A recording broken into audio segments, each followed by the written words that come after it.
name is Tommy O'Haver. My film is An American Crime. It's a true story of a crime that occurred in Indianapolis, Indiana in 1965. A young woman, Sylvia Likens, and her sister, Jenny, were left with a woman named Gertrude Baniszewski by their parents who were traveling with Carnival. And Gertrude had 6 kids of her own, was impoverished.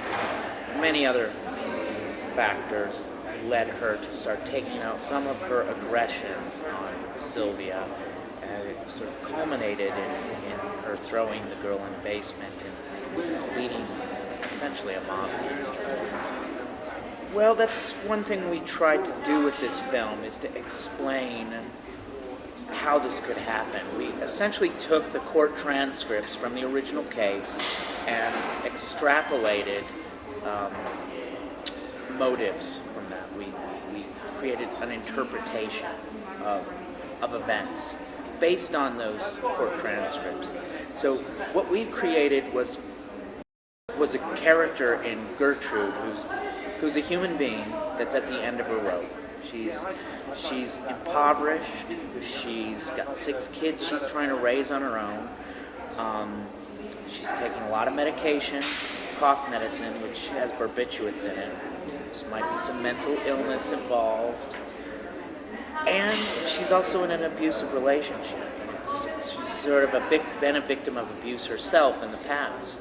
So it's these factors, and the fact that this beautiful young woman comes into her house and reminds her of everything she is not at this point in time.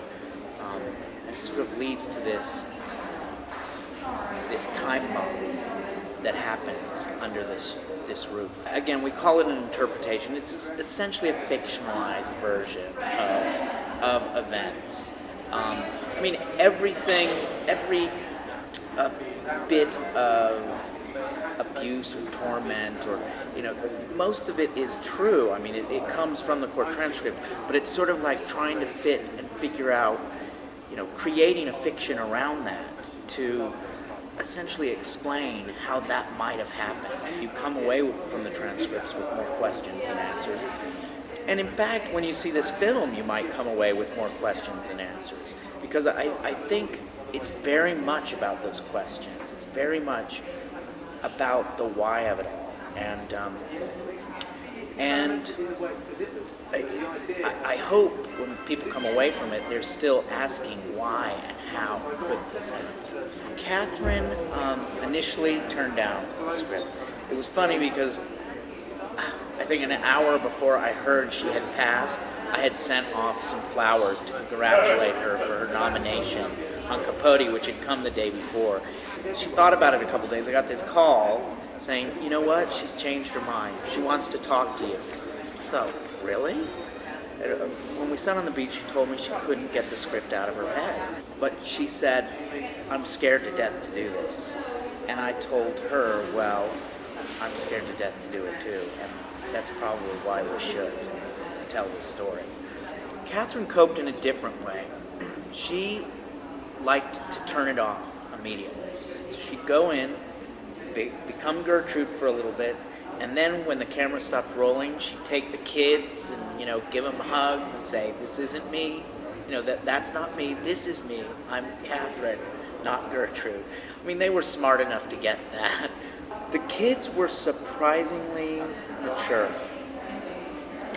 We did protect them from certain things. I mean, at the same time, they basically knew what was going on because their parents went through the script with them. One of the mothers was a psychologist, so she discussed with all of them, what this was really about. I was really scared to work with them going into this, but they turned out to be the thing that kept me sane. We were on a stage up in Santa Clarita, and we had built the living room and bedroom and then a whole basement set up there. We were there for about 12, 14 days. And we sort of started in order. So, it started out and it was pleasant enough, but, it's a bit like the movie. You're sort of, as you get deeper and closer to the basement, the more anxious everybody was becoming on set, and it became quite intense at times. Ellen was so into her role. She just totally embodied that part. She just took it on with every ounce of her soul, and that was intense to witness that, because there were moments where you felt like Sylvia was there screaming, or Sylvia was there shaking in her boots. It was intense. It's hard to say what I want people to bring away from this movie, because it's not necessarily a message movie. It's about so many different things. It goes back to her final line in the movie, which is, if God has a plan, I'm not quite sure what that plan is. So I still think, there are a lot more questions than answers when it comes to this movie.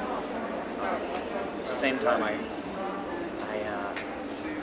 I hope that people can really feel that spirit that sort of has guided it from the beginning.